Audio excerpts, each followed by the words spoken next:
Good afternoon, everyone. My name is Tom Fitton. I'm president of Judicial Watch. Judicial Watch is a conservative, nonpartisan educational foundation dedicated to promoting transparency, accountability, and integrity in politics, government, and the law.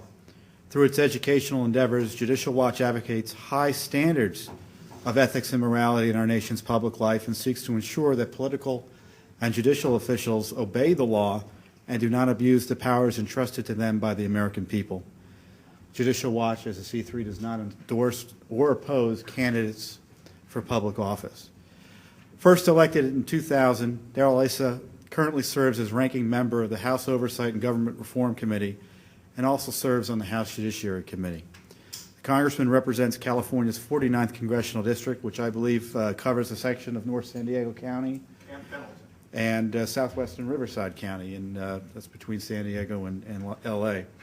A veteran of the Army, Issa served as a bomb disposal technician, tank platoon commander, computer R&D specialist, and attained the rank of captain. Also a successful entrepreneur, Congressman Issa founded Directed Electronics, a leading manufacturer of automobile security and convenience products. Issa also served as chairman of the Consumer Electronics Association, served as a member of the Board of Governors of the Electronics Industry Association, and a director of the San Diego Economic Development Association and the Greater San Diego County Chamber of Commerce. In 1994, he received the Entrepreneur of the Year Award from Inc. Magazine, Ernst & Young, and the San Diego Union Tribune. Daryl Issa is perhaps best known as the leader of a successful effort to recall former Governor Gray Davis in 2000.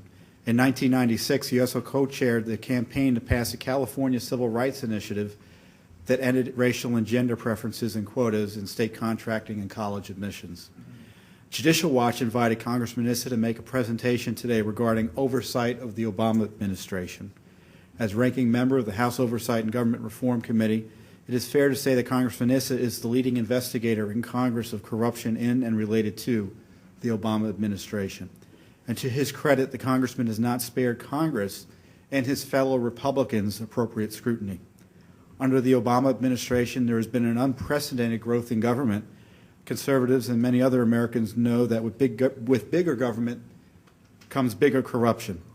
Congressman Issa has taken a leadership role in examining the nexus of big government corruption, and he, before the group made headlines, issued a scathing report on the radical group Acorn.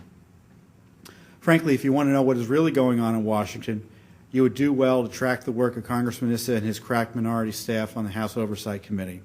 To give you an idea of the scope and the cutting-edge nature of his work, let me give you a few titles of some of his recent reports. One title is Acorn Intentionally Structured as a Criminal Enterprise, The Role of Government Affordable Housing Policy in Creating the Global Financial Crisis of 2008, and Friends of Angelo, Countrywide Systematic and Successful Effort to Buy, Influence, and Block Reform. Judicial Watch knows for sure that watchdogs of our government are needed more now than ever. As his other Issa report notes, the unparalleled expansion of the federal government's role in the private sector and the lives of individual Americans that began in the later days of the Bush administration and continues in the Obama administration has led to fears of an oncoming tsunami of opacity, waste, fraud, and abuse. And to be fair to President Obama, government corruption and cover-up did not begin with his administration, nor will it end with his administration. So many of the issues that Congressman Issa has taken on are not limited to mere oversight of the Obama administration.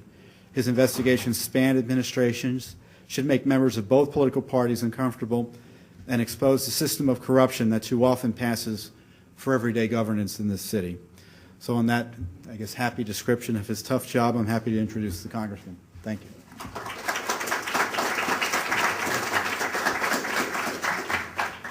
Thank you. That introduction was more than I deserve. Not for what I've done, but perhaps this is a little bit like a Nobel Peace Prize. It's for what I'm going to do. When I was asked to speak before Judicial Watch, the subject was the Obama administration, and I'll touch on it today. But I don't think that we would be genuine, no matter which party you belong to, if you begin with a new administration without clearly defining what that administration inherited. Oversight so far has concentrated disproportionately on the sins of the past, and we will continue to do so. It doesn't change the fact that in the 10 months since I've been the minority representative on government oversight, I have and will continue to speak ill against the opaqueness of czars who are appointed, FBI investigated, and then unconfirmed. It's an area of particular interest throughout the country, and for a good reason. Government carefully is structured based on advice and consent. Government is carefully structured so that, in fact, an administration can have virtually all the power it wants as long as it periodically comes back for affirmation of that power to the House and Senate. And in the case of the czars, it's very clear that some of them are not coming to the Senate at all. And I join with Senator Byrd in saying that that's a policy that needs to come to an end under this president's watch, even though it did not start under his. I've also found it necessary to speak ill of Secretary Geithner. Oddly enough, not because he's the cabinet officer today, but because, in fact, he was at the helm of the New York Fed and oversaw many of the greatest failures of the Bush administration. I don't do that alone. I don't do it lightly.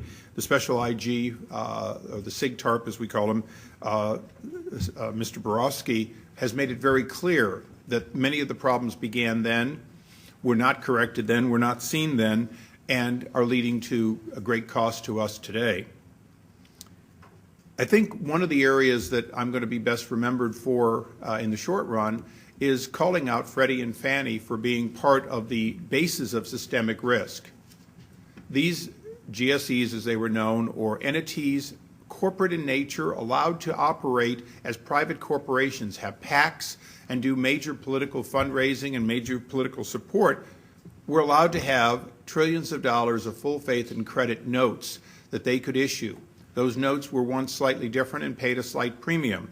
Today they have virtually no premium because we have formalized the full faith and credit of the underlying notes. That has cost us over 180 billion, it's cost us 180 billion so far, and it has backstopped over 1.6 trillion of questionable loans. It is, in fact, the effort to look at the policies that led, and perhaps the corruption that led to the meltdown, that is more appropriate for the Government Oversight and Reform Committee to do. Financial Services owns the authority to write legislation going forward on everything except the influence on government. I believe that the influence on government accounts for a great deal of why a system, almost a Ponzi system, if you will, a Ponzi scheme, was put into place. In 1992, Congress directed HUD to create quotas for Freddie and Fannie to buy low-quality, quote, affordable loans. New flexible standards were put together to do that. Banks were provided with new guidelines and effectively quotas. But of course, banks were also, for the most part, backstopped by this paper being put out to people who had the now infamous liar's loans or cheater's loans, in which they didn't have to qualify based on showing they had the actual income. They could imply effectively that they were tax cheats. They could say, I have the information, but I can't show it to you.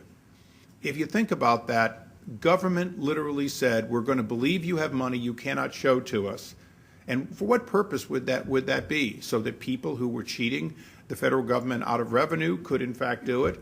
So that prostitutes could qualify even though they were not reporting their income?